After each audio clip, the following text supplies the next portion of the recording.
I lost my mom when I was 12, and later I started menstruating at 12 years old. I haven't started my period as at when I lost my mom. Hello guys, welcome back to my channel and thank you so much for tuning in for today's video. If you're an old subscriber, thank you so much for coming back, and if you are new to my channel or you are just knowing about my existence, thank you as well for clicking on this video. So while I'm making this video and telling my side of this story is because of the video I watched yesterday. Story of Motherhood did a video. No, it wasn't yesterday, it was I think 2 days ago. She uploaded a video of her telling a story of how a girl she knew got pregnant at 12, and that is what we'll be talking about today. So in that video, Story of Motherhood narrated that a girl she knew got pregnant at 12, that the girl is a really young girl. She came from a very religious background. I mean, her parents are deep Christians, they are Catholic. The girl started her period at 12 years old and also got disflowered at 12 years old, and at the same time got pregnant. So as a result of this, the parents weren't happy when they heard. I think the way she narrated the story was that the girl had seen her period. She saw it twice and her mom was aware of that. So her mom noticed that she didn't get her period a month. Like, she skipped after getting her period, like first month, the second month.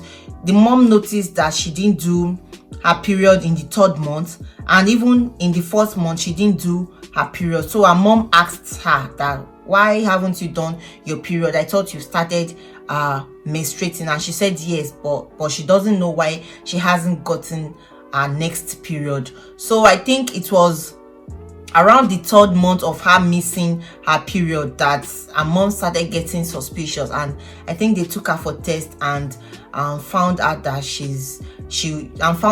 was actually pregnant.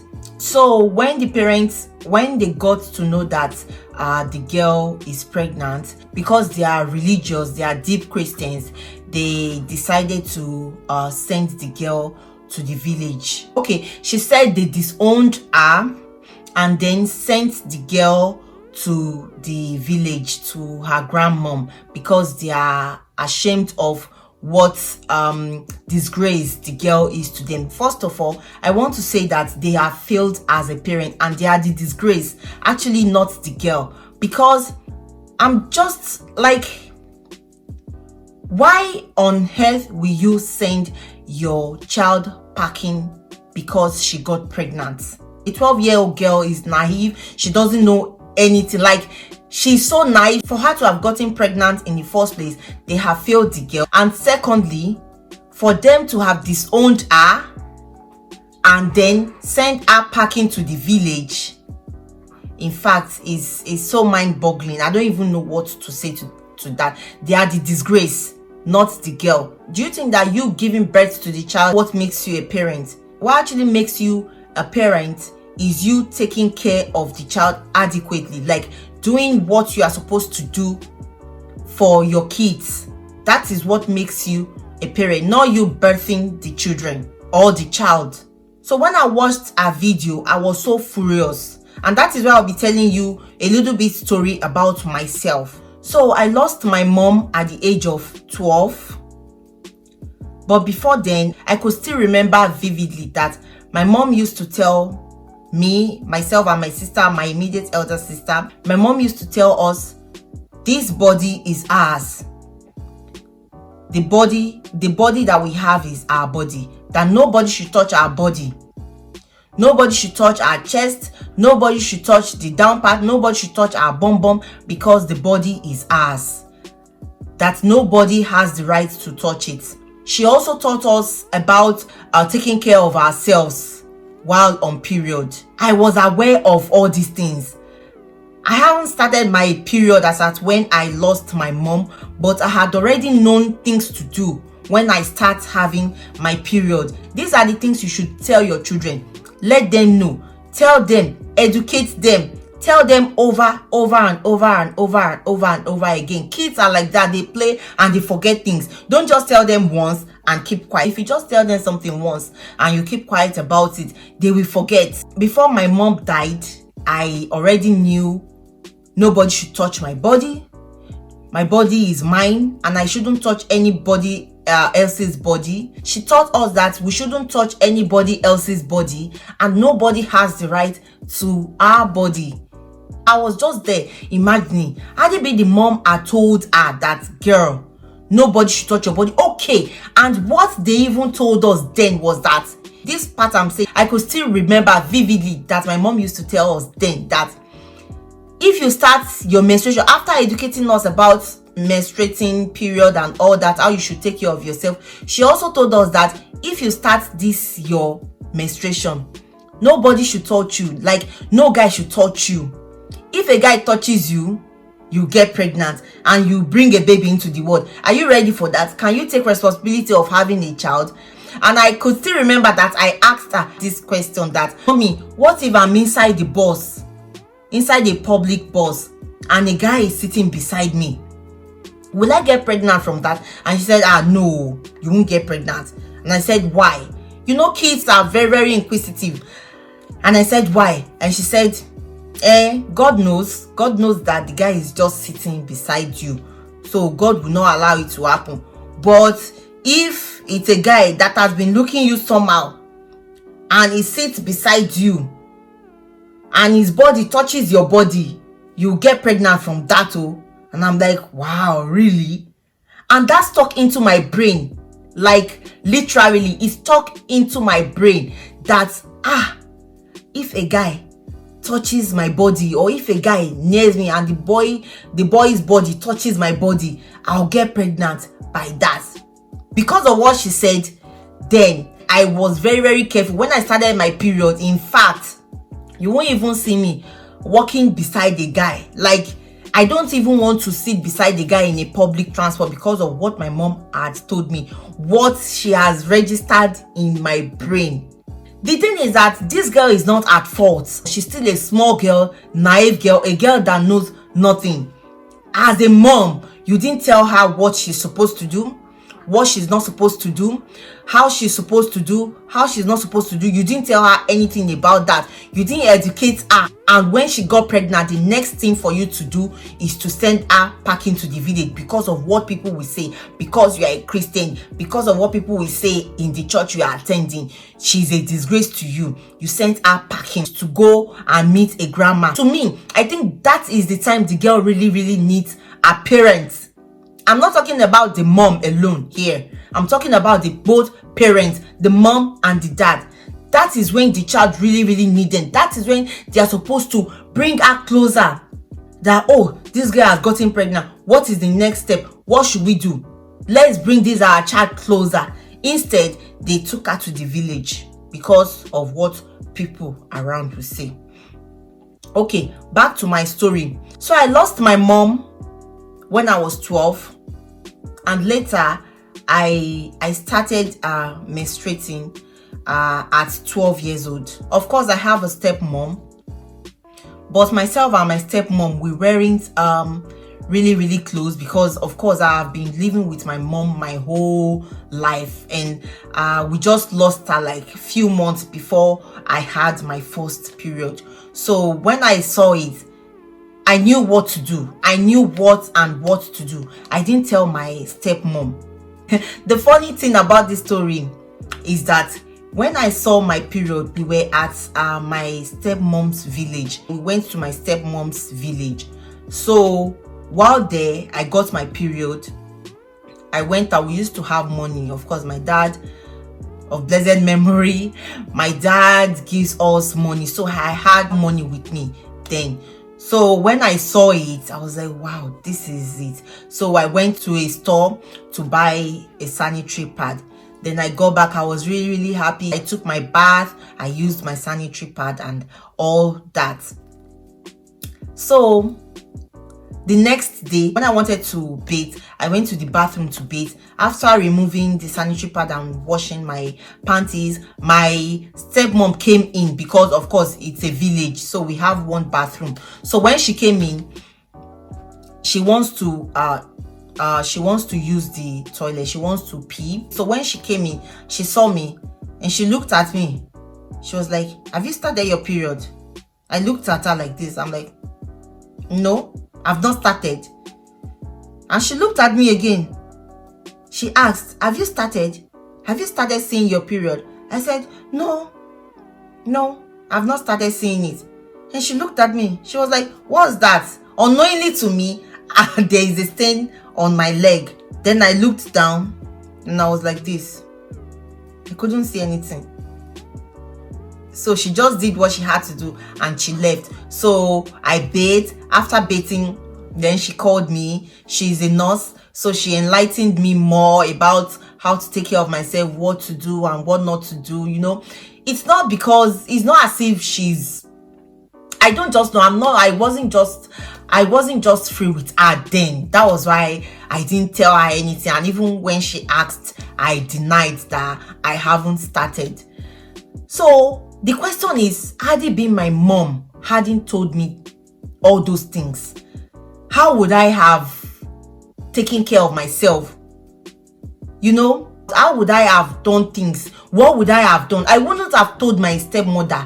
That's just the truth. I wouldn't have told my stepmother that, "Oh, I've started my period. What should I do? How should I?" I wouldn't have still told her. And I would just be there. Had it been my mom hasn't enlightened me, I would just be there without knowing what to do. So it is very, very, very, very important we educate our children. Tell them what they should know at their age. Let them know. And there are some African women, you know, African mentality, I don't know. When their child sees them using sanitary pad and the child asks, "Mom, what is this?" They'll be like, no. Don't worry. They won't tell them anything. They won't explain. And some parents are so like, they hide it. Like, "I don't want my child to see. I don't want my child to know this." Like, I don't understand. Some other thing that some parents don't put into consideration is that even if you are living in a room apartment, don't ever let your child see you and your husband doing the do. Because once these kids, once they see it, it will be registered in their brain. Once they see it, it will be registered in their brain. So don't ever let these kids, don't ever let them see you and your significant other doing the do. So when I watched the video on YouTube, I made a comment. I was so furious then, so I just wrote a comment there, and Story of Mother would reply that I should make a video of how I tell my kids. So I'll be telling you guys how I'm educating my children about sex education. My girl is 5 years old and I have a son 3 years old, and I have another girl now that is just 2 months old. I called the both of them. I told them, Empress, Emmanuel, your body is your body. Both of you guys, your body is your body. Don't let anybody touch your body. Don't ever let anybody touch your body. They said, okay, mommy. And I told them, this part is a private part. Then I asked them, do you know the reason why it is private? They said no. Because it is your own. It is just for you. Nobody else can touch your private part. It is your own. You own it. And nobody else should touch your private parts. I told them, not mommy, not daddy, not your brother or your sister should touch your private parts anyhow. Then I told her, if anybody touches your private parts, tell mommy or daddy or any grown-up around. And they were like, okay. Let me make an example. Let me bring a toy. I can't find the toy right now. The other day, like 3 days ago, my son came to me and he was like, Mom, look at this horse. is this the horse private part? He pointed to the horse, this thing. Then I said yes. Then he said, oh, I shouldn't touch it. It is for the horse. That's its private part. So nobody should touch the horse's private part. It is for the horse. So nobody should touch its private part because it belongs to the horse. And I was like, yeah, yes, nobody should touch the horse's private parts. Then I told him, yes, you don't have the right to touch the horse's private parts. Then he said, okay, mommy, nobody should touch my private part as well. Tell them, I told my daughter, you're a girl. Nobody should touch your chest, even if you don't have anything now. Yes. Nobody, even your body, your whole body, not just the chest and the down part and your bum bum. And it's not just that I told them that once and I kept quiet about it. I'm always telling them, and even they bring up issues concerning this private part of a thing. Like the other day that my son was asking me about the horse. Let them know, let it get registered to their brain. Tell them over and over and over again. Nobody has the right. Not mommy, not daddy, not your brother, not your sister has the right to touch you inappropriately. Except I want to wash your bum bum. I told my son and my daughter, except I want to wash your bum bum in the morning and maybe when you poo and I want to clean you up. Nobody is allowed to touch your private part, or while you are at school and you poo and your teacher wants to clean your bum bum. Nobody has the right to touch your private parts or your body inappropriately. That is how I tell my kids. At times you see some kids, a young boy and a young girl, doing what they are not supposed to do. It is because they don't know. They are not aware. They are both naive. They don't know anything. If you see your child doing what he or she is not supposed to do, call them. Don't say, they are kids, Jare. They are small kids. What do they know? They don't even know anything. They know more than you even think. They know more than you. They know. The other day she saw a sanitary pad and she was asking, mommy, what is this for? I know that she had seen me use it before. And she was like, mommy, what is this for? I told her I use this to collect blood that is coming out from my body. But I haven't gone into, I haven't talked to her about it. But I know that I will still tell her things about it. I will explain to her how the female body works. Also, I will even explain to my son how the male body works. Not just me, myself and my husband will sit down, find a day, sit down and educate them more about that when the time comes, because they are still young now. Don't say, she's too small to learn all this. Just explain. Just give them simple explanation. If you don't tell your kids all these things, someone else will tell them. Someone else will teach them outside, and you might not like what the person will teach them, and you have yourself to blame for that because you didn't teach them. So it's not the kids' fault, it's not the children's fault, it's not their fault. It is your fault because you have refused to teach them what you are supposed to teach them, and as that you have failed as a parent. I know all in all it is God that takes care of these children, but play your own role. Do your own parts. There are some parents that are really doing good, telling these children, sex educating them, and at the end of the day, these kids will still go wayward. All these things that I've talked about without prayers is just nothing. So that is it, guys. I hope you all enjoyed this video. If you did, please give it a big thumbs up, comment down below, and also share with family and friends. Thank you all so much for watching, and I'll see you all in my next one. Bye.